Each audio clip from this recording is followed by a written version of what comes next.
តថុជកម្មៈព្រះពុទ្ធចាត់ទុកជាអំពើល្អឬអំពើបុណ្យឬអំពើត្រូវមួយក្នុងចំណោមអំពើបុណ្យឬអំពើត្រូវទាំង10អ្នកអាចធ្វើអំពើនេះបានលុះត្រាតែអ្នកនោះស្គាល់អ្វីខុសអ្វីត្រូវច្បាស់លាស់ណាស់ដូច្នេះយើងអាចនិយាយបានថាអ្នកដែលធ្វើបុណ្យទី10គឺតថុជកម្មៈនេះបានលុះត្រាតែបុគ្គលនោះកតញ្ញូខ្លាំងណាស់គឺមនុស្សដែលមានវិញ្ញាណកើតមកពីកម្លាំងស្របកម្លាំងគ្មានអញកម្លាំងត្រូវដូច្នេះបានជាព្រះពុទ្ធសម្ដែងថាកតញ្ញូបុគ្គលគឺបុគ្គលមានដោយកម្រ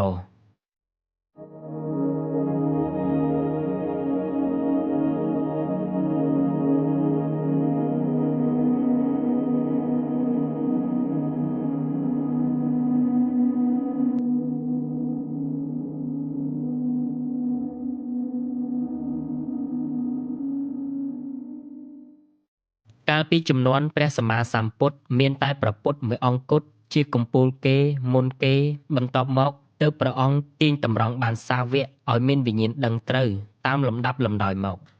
សម័យនេះក្មួយអាចសម្គាល់ថាបុគ្គលកតញ្ញូស្គាល់គុណស្គាល់តម្លៃមានវិញ្ញាណដឹងត្រូវកម្រយ៉ាងណាហើយសភាពទាំងអស់ឬធម៌ទាំងអស់នេះទាំងខុសទាំងត្រូវរៀបចំឡើងដោយសារកម្មឬកម្លាំងដែលយើងបានគិតឃើញទៅដឹងថាកតញ្ញូនេះពិតជាមានដោយកម្រណាស់ហើយបានជួបកតញ្ញូជននិងបានស្គាល់កតញ្ញូជនគឺជារឿងសំណាងណាស់គឺជារឿងកម្រណាស់ហេតុអ្វីនិយាយថាសំណាងព្រោះវិញ្ញាណនេះហើយដែលត្រូវអន្ទោលយល់យកកើតជាជីវិតថ្មីឆ្លងកាត់ក្នុងវាលវដ្តសង្សាររាប់លានកោដជាតិទៅមុខទៀតដូច្នេះការតម្រង់ឲ្យវិញ្ញាណដឹងត្រូវឬហៅថាតថុជកម្មៈរឿងអីដែលមិនចាត់ទុកជាអំពើល្អជាអំពើបុណ្យឬជាអំពើត្រូវនោះហើយតើអ្នកណាអាចធ្វើបានក្រៅពីចិត្តស្គាល់ផ្លូវឬចិត្តកតញ្ញូនេះ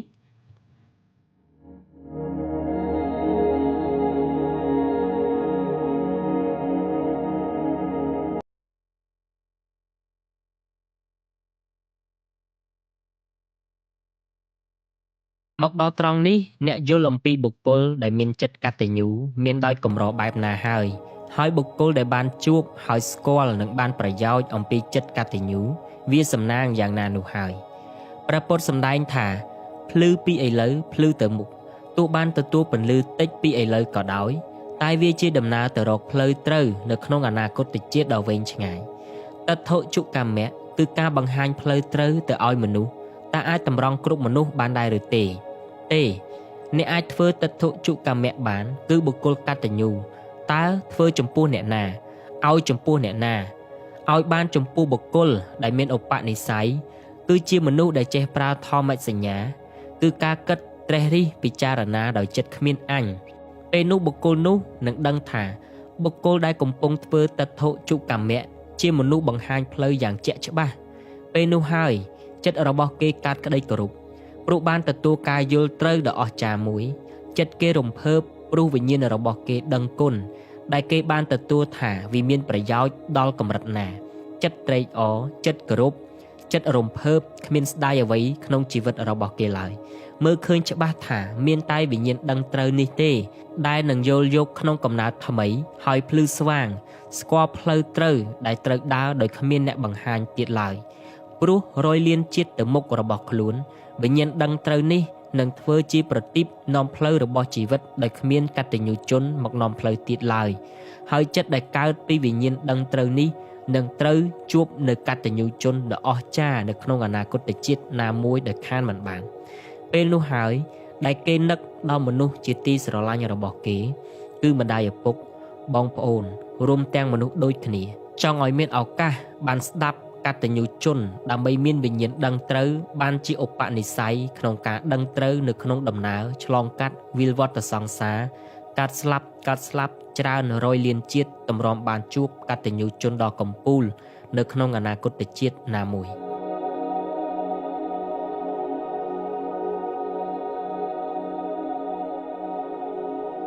គេស្រមៃឃើញមនុស្សដែលងងឹតមានឱកាសជួបកតញ្ញូជនដ៏កម្រហើយព្រោះតែឧបនិស្ស័យសាងមកជាអ្នកងងឹត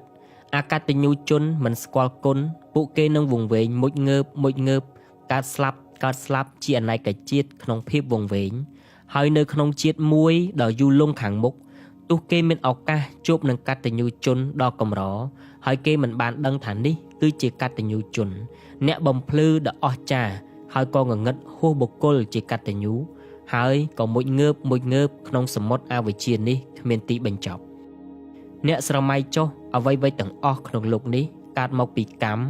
ឬកម្លាំងដូចជាឡានម៉ូតូផ្ទះពេជ្រមាសរូបសម្ផស្សស្អាតចំណេះដឹងតំណែងទូនីតិ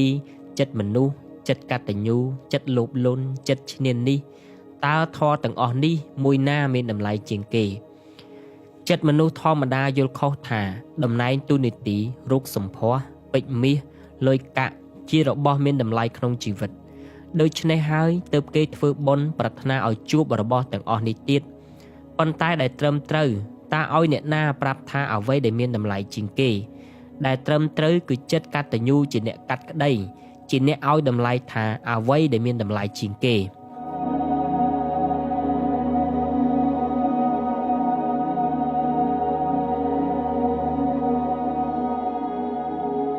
សូមរំលឹកថាអ្វីៗទាំងអស់ក្នុងលោកនេះគឺកើតពីកម្លាំងឬកម្មចិត្តកតញ្ញូជាអ្នកឲ្យតម្លៃធម៌ទាំងអស់ដែលកើតពីកម្លាំងនឹងចិត្តកតញ្ញូឲ្យតម្លៃថាចិត្តកតញ្ញូត្រូវនៅមុខគេរុញច្រានដោយកុសលធម៌មេត្តាករុណាមុទិតាឧបេក្ខាឯធម៌លោភៈទោសៈមោហៈជាធម៌កម្លាំងរុញដែរតែមិនមែនជាធម៌អាក្រក់ទេព្រោះមានកតញ្ញូនៅពីមុខបើខាងមុខជាចិត្តអកតញ្ញូចិត្តមិនស្គាល់គុណស្គាល់ទោសអ្នកនៅខាងមុខល្ងិតមានមេត្តាករុណាមុទិតាជាចិត្តល្អតែវង្វេងបើអាណិតឬជួយមិនស្គាល់តម្លៃចេះតែធ្វើទៅហើយបើអកតញ្ញូ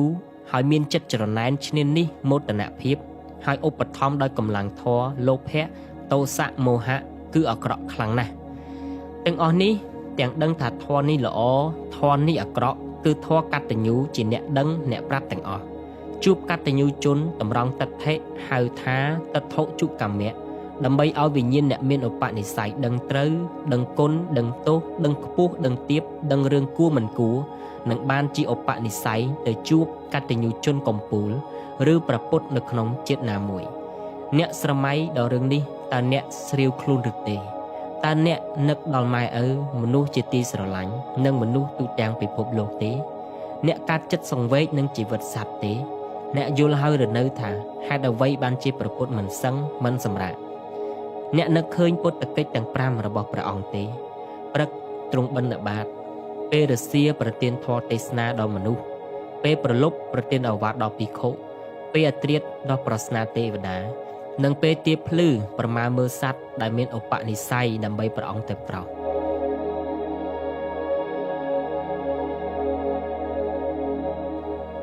ហេតុនេះទើបលោកមមាញឹកគ្មានពេលសម្រាក